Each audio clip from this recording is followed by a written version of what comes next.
Right now మంత్రి ఉత్తమ్ కుమార్ రెడ్డి మాట్లాడుతున్నారు, live లో చూద్దాం. మొత్తం ఈ యాసంగి పంటలో 75 లక్షల మెట్రిక్ టన్నులు కొనుగోలు చేయబోతున్నాము. గత ఏ ప్రభుత్వంలో ఉన్న ఉమ్మడి ఆంధ్రప్రదేశ్ లో గాని ప్రత్యేక తెలంగాణ రాష్ట్రంలో మరి గత ప్రభుత్వం 10 ఏళ్లలో గాని ఎన్నడూ తెరవని విధంగా 8575 ప్యాడీ ప్రొక్యూర్మెంట్ సెంటర్స్ తెరవడం జరిగింది. ఆ ప్యాడీ ప్రొక్యూర్మెంట్ సెంటర్స్ కి ఎంత అవసరం ఉంటే అంత ఇన్ఫ్రాస్ట్రక్చరు, ట్రైనింగ్, ఫండ్స్ ఏర్పాటు చేయడం జరిగింది. ఈ ప్యాడీ ప్రొక్యూర్మెంట్ ఆపరేషన్స్ లో ఈ రోజు 13,000 వెహికల్స్ ఈ ప్యాడీ ప్రొక్యూర్మెంట్ ఆపరేషన్స్ లో పాల్గొంటున్నాయి. ఈ రోజు 2 లక్షల పై చిలుకు సిబ్బంది ఈ ప్యాడీ ప్రొక్యూర్మెంట్ లో పాల్గొంటున్నారు. 2008 రైస్ మిల్స్ ఈ ప్యాడీ ప్రొక్యూర్మెంట్ ఆపరేషన్స్ లో పాల్గొంటున్నాయి.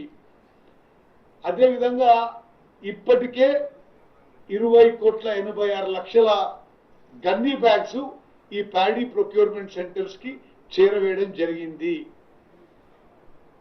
నేను ముందు చెప్పినట్టుగా నేరుగా ఈ యాసంగి పంటలోనే 11,050 కోట్లు ఈ రోజుకి నిన్న రాత్రికే తెలంగాణలో వరి రైతుల మరి బ్యాంక్ అకౌంట్ లో వేయడం జరిగింది.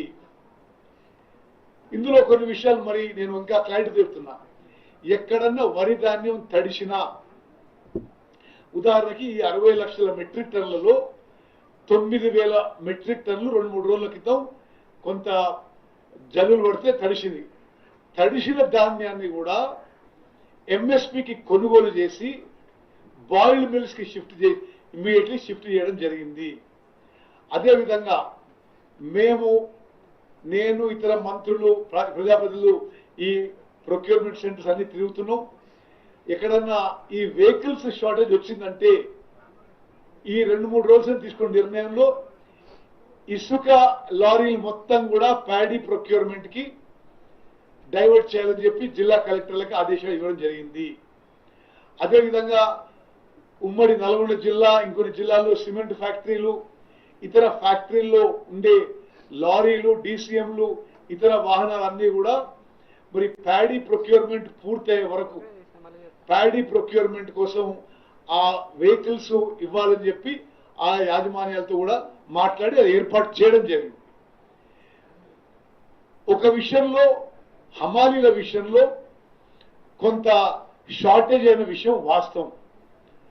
ఎందుకంటే ఇప్పుడు తెలంగాణలో ఈ ప్యాడీ ప్రొక్యూర్మెంట్ లో తెలంగాణ లేబర్ చాలా తక్కువ శాతం పనిచేస్తున్నారు. అది మీకు నాకు తెలిసిన విషయము.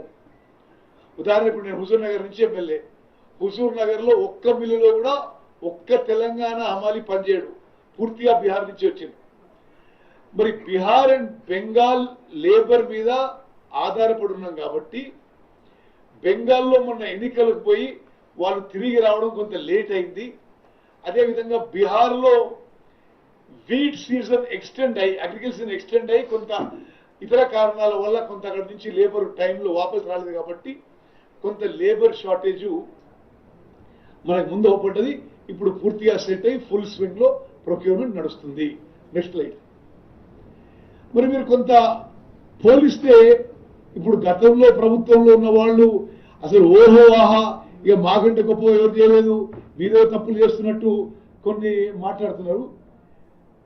మీకు స్పష్టంగా చెప్పాలి, గతంలో ప్రభుత్వంలో ఉన్న వాళ్ళు 10 ఏళ్లలో యావరేజ్ ఎంఎస్పి రైతులకి వాళ్ళు ఇచ్చిన యావరేజ్ ఎంఎస్పి సంవత్సరానికి మొత్తం ఎంఎస్పి కలిపి 15,000 కోట్లు ఇస్తే మేము అధికారంలో వచ్చిన తర్వాత మేము సంవత్సరానికి 49,000 కోట్ల మరి ఎంఎస్పి ఇవ్వడం జరుగుతుంది. అదేవిధంగా వాళ్ళ హయాంలో 7,000 ప్యాడీ ప్రొక్యూర్మెంట్ సెంటర్స్ తెరిస్తే మేము 8,575 మరి ప్యాడీ ప్రొక్యూర్మెంట్ సెంటర్స్ తెరవడం జరిగింది. అదేవిధంగా వాళ్ళు గవర్నమెంట్ ఆఫ్ ఇండియా ఇచ్చిన టార్గెట్ కి 50-60% ఇక్కడి నుంచి వరి ధాన్యం కొనుగోలు చేశారు. మేము మరి ప్రతి పంటలో ప్రతి సంవత్సరము కేంద్ర ప్రభుత్వం ఇచ్చిన టార్గెట్ కంటే కొన్ని లక్షల టన్నుల వరి ధాన్యం అధికంగా కొనుగోలు చేసి తెలంగాణ రైతాంగానికి మేలు చేస్తున్న విషయం కూడా నేను మనవి చేస్తున్నాను. నెక్స్ట్,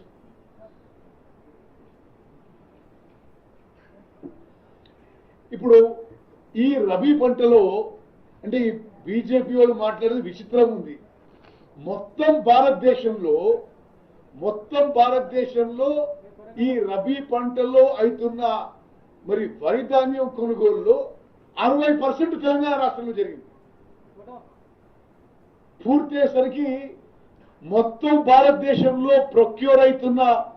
ప్రొక్యూర్ కారు ఉన్న ఈ రబీ రైస్ విషయంలో మొత్తం 75% తెలంగాణ రాష్ట్రం నుంచే కానున్నది. ఇప్పుడు మీకు ఉదాహరణకి ఈ రోజు వరకు ఎంత ప్రొక్యూర్మెంట్ అని చూస్తే తెలంగాణలో 60 లక్షల మెట్రిక్ టన్నులు అయిందంటే ఆంధ్రప్రదేశ్లో 24 లక్షల మెట్రిక్ టన్నులు, తమిళనాడులో 11-12 లక్షల మెట్రిక్ టన్నులు, మహారాష్ట్రలో 3 లక్షల మెట్రిక్ టన్నులు, కేరళలో 2 లక్షల మెట్రిక్ టన్నులు.